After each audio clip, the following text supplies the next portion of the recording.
तो एपिसोड की शुरुआत में जहाँ पर एक कार का सीन दिखाया जाता है जिसके अंदर एक यंग मास्टर और उसकी एक वफादार नौकरानी बैठे होते हैं। तो यंग मास्टर हाल ही ने अपनी नौकरानी जॉनवा के साथ होता है, दोनों वहाँ पर से वापस की तरफ जा रहे होते हैं, वापस घर की तरफ जा रहे होते हैं। तो यंग मास्टर हाल ही जो होता है वो कहता है कि ये सारी की सारी चीज़ें मेरे लिए तो बिल्कुल मीनिंगलेस है, क्योंकि वहाँ अपने उसने जो भी गहने वगैरह पहने होते हैं वो सारे के सारे उतार कर रख रहा होता है और कहता है मुझे इन सब चीज़ों का अब क्या फ़ायदा। मुझे लगता है कि ये सारी की सारी चीज़ें मेरे किसी भी काम नहीं आने वाली, ना ही मेरे दुख को कम करने वाली हैं। असल में जो मेरे स्कार्स हैं वो सभी छुपाने के लिए मैं ये करता हूँ, मेरे जख्म छुपाने के लिए मैं ये सब कुछ करता हूँ। उसके माथे के ऊपर भी एक बड़ा सा जख्म होता है। वो कहता है चाहे मैं इसको कितना ही छुपाने की कोशिश कर लूँ, लेकिन ये वाला माथे का जो जख्म है, ये जो निशान है, ये मुझे हमेशा याद दिला देता है कि मैंने क्या किया है और मुझसे क्या हुआ है। आज भी मुझे यहाँ पर उस बुरे दिन के सपने आते हैं। तो जॉनवा उसे कहते हैं कि यंग मास्टर प्लीज ऐसा मत कहें, आप यहाँ पर अब इतने साल गुजरने के बाद भी उस दिन को क्यों याद करते हैं। तो इसी के साथ ही हाल ही वहाँ पर मुस्कुराना शुरू कर देता है और उसे कहता है देखो तो जरा, तुमने यहाँ पर अपनी सारी की सारी जिंदगी मेरे नाम कर दी, तुम यहाँ पर अभी मुझे यंग मास्टर क्यों कहती हो, जबकि मैं यहाँ पर मर्चेंट गिल्ड का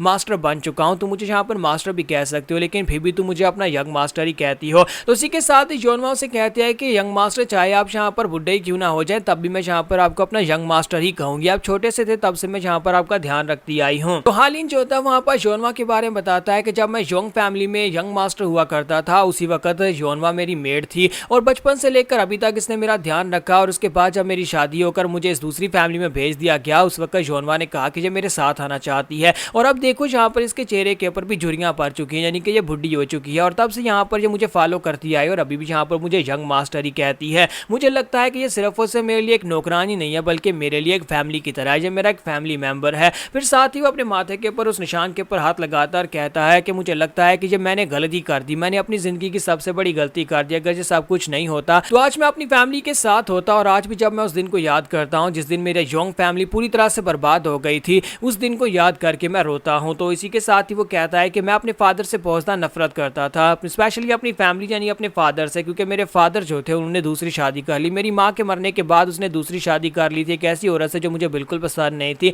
इसी वजह से मुझे अपना बाप बिल्कुल पसंद नहीं था और मरते वक्त तक, जब तक वो मरे नहीं तब तक मैं उससे नफरत ही करता रहा। लेकिन उसके बाद मुझे समझ आई कि मुझे उनसे असल में नफरत नहीं थी। तो इसी के साथ ही वो एक पास का सीन दिखाता है कि जब मैं यंग था, जब मेरी शादी नहीं हुई थी, उस वक्त मैंने अपनी फैमिली में अपने अपने जो मेरा पैलेस था उसके सामने मैंने अपना एक स्टैचू बनवाया था। और अब वो कहा था अपने नौकरों से कि अगर मेरे फादर मुझसे मिलने के लिए आए तो उनसे कह देना कि स्टैचू से बात करके वापस चले जाएं, ये मेरे सब्स्टिट्यूट की तरह है, इसे देकर वापस चले जाएं, क्योंकि मेरा उनसे मिलने का कोई इरादा नहीं है और ना ही मैं कभी यहाँ पर उनसे मिलना चाहता। और उसके कुछ ही अरसे के बाद उसकी शादी करवा दी गई एक बहुत ही खास फैमिली के साथ जो मर्चेंट गिल्ड के साथ जुड़ी हुई थी। तो उस फैमिली के साथ शादी करवाने के बाद हमारा यंग मास्टर हालिन जो था अपनी नौकरानी के साथ उस फैमिली में शिफ्ट हो गया था, उनका दामाद बनकर वहां अपने घर को छोड़कर चला गया। लेकिन शादी के सिर्फ कुछ ही सालों के बाद इसे पता चला कि डाइबियोल ग्रुप के लोगों ने उनकी यंग फैमिली के ऊपर अटैक करके उनकी पूरी यंग फैमिली को बर्बाद कर दिया। फैमिली के सेक्टर के जितने भी घर थे उन सभी को आग लगा दी गई, उसके फादर और उसकी पूरी फैमिली को मार दिया गया है। हालिन कहता है कि जब मैं घर वापस आया और वापस आने के बाद मैंने देखा कि मेरी पूरी फैमिली वहां पर जलकर खाक हो चुकी है, मेरे फादर और मेरे सभी लोग मर चुके हैं। तब मुझे समझ आई कि मैं अपने फादर से नफरत नहीं करता था, बस मैं अपने फादर को अपने आप से दूर रखना चाहता था, क्योंकि मेरे फादर ने जो कुछ भी किया था उसकी वजह से मुझे उनसे नफरत हो गई थी। लेकिन मैं उनसे नफरत नहीं करता था, मैं उनसे प्यार करता था। और इसी वजह से हमारा यंग मास्टर हालिन जो है वहां पर गुस्से की वजह से आगे बढ़ता है और उसने जो अपना स्टैचू बनाया था उस स्टैचू के साथ अपना सर पटक कर मारता है। जब वो सर अपना सर उस स्टैचू के साथ पटकता है तो योना उसे वहां पर रोकते और कहते हैं कि यंग मास्टर प्लीज ऐसा मत करें, आप यहाँ पर अपने आप को इस तरह से मार डालेंगे। तो उस स्टैचू के साथ सर पटकने की वजह से उसके माथे के ऊपर जो निशान पड़ता है वही निशान उसे बार बार याद दिलाता है कि वो यहाँ पर अपनी फैमिली में नहीं था जब उसकी यंग फैमिली को पूरी तरह से बर्बाद कर दिया गया। तो इसी के साथ उनकी कार जो होती है वो आगे की तरफ चलती जा रही होती है, लेकिन उनसे क्या पता था कि यहाँ पर कुछ अजीब होने वाला है, तो कुछ ऐसा जो कि लोगों ने सोचा भी नहीं था। तो इसी के साथ ही कार के अंदर का सीन दिखाते हैं कि यंग मास्टर हालिन जो होता है वो योनवा से कहता है कि मैं आज के बाद से तुमसे वादा करता हूँ कि मैं वो सब कुछ भूल जाऊंगा और आज से हम लोग एक नई जिंदगी स्टार्ट करेंगे। मुझे लगता है कि मैंने जितने आंसू बहाने थे वो बहा दिया, मुझे यहाँ पर यंग फैमिली के लिए और आंसू बहाने की जरूरत नहीं है, बल्कि अब मैं यहाँ पर एक अच्छा पति और एक अच्छा मास्टर बनकर दिखाऊंगा,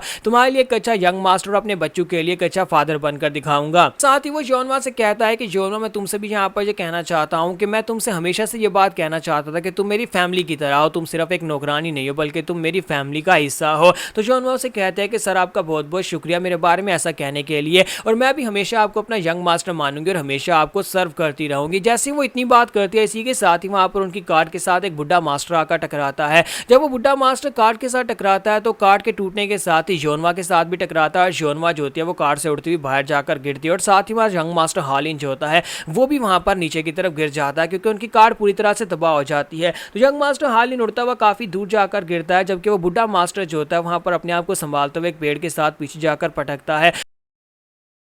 उसकी हालत काफ़ी ज़्यादा ख़राब होती है, उसके मुंह से ब्लीडिंग हो रही होती है और वो कहता है कि मेरे ऑर्गन्स पूरी तरह से यहाँ पर डिस्ट्रॉय हो चुके हैं, मेरे इंटरनल इंजरीज़ की वजह से मेरी हालत ख़राब हो चुकी है। और उसके पीछे उसी के अपने डिसाइपल्स लगे होते हैं उसे मारने के लिए। तो बुढ़ा मास्टर कहता है कमीने घटिया कहीं कि ये मुझे मारना चाहते हैं। तो 3 डिसाइपल्स वहाँ पर पहुँचते हैं, अपनी तलवारें उसकी बॉडी के अंदर धंसा देते हैं और इसकी वजह से मास्टर जो होता है पूरी तरह जख्मी हो जाते हैं। तो उसके डिसाइपल उसे कहते हैं कि बस भी करो मास्टर, तुम अब यहाँ पर हमारे हाथ से बचकर नहीं जा पाओगे, यार तुम कितना ज़्यादा रेजिस्ट करोगे। बुढ़ा मास्टर उन लोगों से कहता है कि मैं तुम लोगों के लिए कितना कुछ किया, लेकिन तुम कमीने लोग यहाँ पर मुझे ही धोखा देने पर तुले हुए हो। आए तुम्हें यहाँ पर इससे क्या मिलने वाला है। तो उसे कहते हैं कि मास्टर हमें जो मिलेगा वो तो मिलेगा, लेकिन आज अगर हमने यहाँ पर डार्क सेज को खत्म कर दिया तो हमेशा के लिए सारी पावर्स हमारी हो जाएंगी। मास्टर अब चुपचाप यहाँ पर मर क्यों नहीं जाते। तो मास्टर सोच रहे होता है कि इन कमीनों को तो मैं बिल्कुल भी नहीं छोड़ूंगा, इन कमीने लोगों ने यहाँ पर मुझे धोखा दिया और मुझे मारने की कोशिश कर रहे हैं, तो इन सभी को तो मैं अपने साथ ही लेकर मरने वाला हूँ। और इसी के साथ ही अपनी पावर्स को रिलीज करता और कहता है कि तुम्हें शायद अंदाजा नहीं है कि यार मुझे डार्क सेज कहते क्यों है,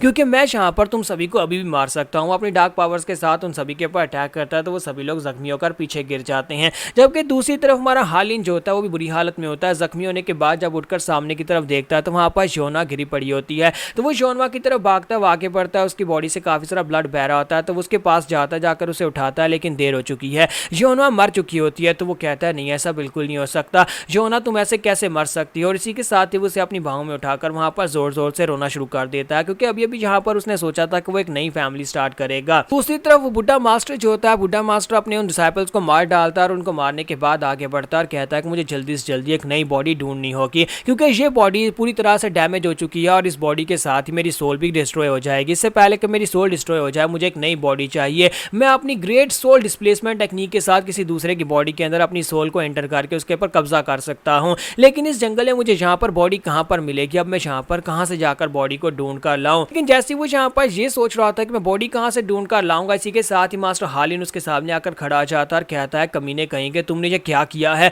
क्या तुम मुझे बताओगे कि तुम यहाँ पर ऐसा कैसे कर सकते हो। अगर तुम्हें फाइट करनी थी तुम किसी और जगह के ऊपर जाकर फाइट कर सकते थे। तुम्हारी इस बेकार और बिला वजह की फाइट की वजह से मेरी फैमिली की इकलौती मेंबर मारी गई है, तुम्हारी वजह से योनवा मर गई है। तो मास्टर हालिन बहुत ज्यादा इमोशनल हो रहा था, वो उसे कॉलर से पकड़ता और कहता है कि अब जल्दी से बताओ कि तुम्हारे पास इसकी क्या वजह है, तुम यहाँ पर मुझे क्या बताओगे, तुम्हारी वजह से मेरी नौकरानी मारी गई है, तुम्हारी वजह से तुमने मेरी फैमिली को छीन लिया है। तो इसी के साथ बुढ़ा मास्टर जो होता है वो उसे कहता है कि तुम यहाँ पर मुझसे कैसे बदतमीज से बात कर रहे हो, बच्चे क्या तुम्हें यहाँ पर एल्डर्स के साथ बात करने की तमीज नहीं है। और इसी के साथ ही वो अपना हाथ उठाता है और उसकी बॉडी के ऊपर उसके एक्यूपंक्चर पॉइंट्स को सील कर देता है। तो हमारा यंग मास्टर हालिन जो होता है वहीं पर पीछे की तरफ गिर जाता है और कहता है कि ये बुढ़े घुसट ने क्या किया, इसने मेरे प्रेशर पॉइंट्स को क्यों सील कर दिया है। तो यंग मास्टर हालिन जो होता है ग्राउंड के ऊपर गिर जाता है और कहता है कि अब तो मैं बिल्कुल भी मूव नहीं कर पा रहा। जब किसी के साथ ही एल्डर आगे बढ़ते और कहता है कि मैं सोच रहा था कि यहाँ पर मैं कहाँ से बॉडी ढूंढ कर लाऊंगा जिसमें मैं एंटर हो सकूं। हालांकि मुझे एक यंग बॉडी चाहिए थी जिसके अंदर मैं यहाँ पर और कई सालों तक जिंदा रह सकूं, लेकिन खैर अब मुझे यहाँ पर तुम्हारे साथ ही काम चलाना पड़ेगा।